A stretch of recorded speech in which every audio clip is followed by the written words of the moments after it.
Patay ang usa ka sakop sa LGBTQIA+ community.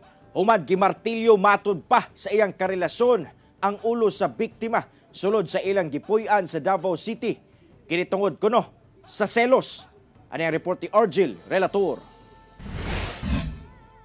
Nagkulog nga dunay samad sa ulo ug wala nay kinabuhi dihang nakaplagan ang lawas sa 30 anyos nga si Kent Lubaton sulod sa kwarto sa ilang gipuy ang balay sa usang subdivision sa Barangay Bagua Playa, Davao City alas 5:45 Domingo sa hapon.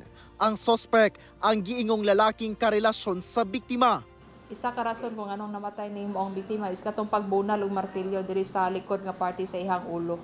Migula sa investigasyon sa Balyok Police kasumala sa saksi, nag-inom pa kuno ang biktima og lalaking karelasyon ini alas 8 Sabado sa gabi. Ang rason magud ani sir is selos based sa investigation nga nakuha nato sa suspect.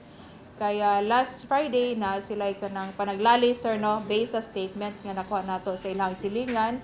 And then last Saturday mo to nag-inom sila. Domingo sa buntag, dihang nakitang migawas sa balay ang karelasyon sa biktima. Nadakpan ang suspect Domingo sa gabi sa Malalag, Davao del Sur kung asa kini nagtago.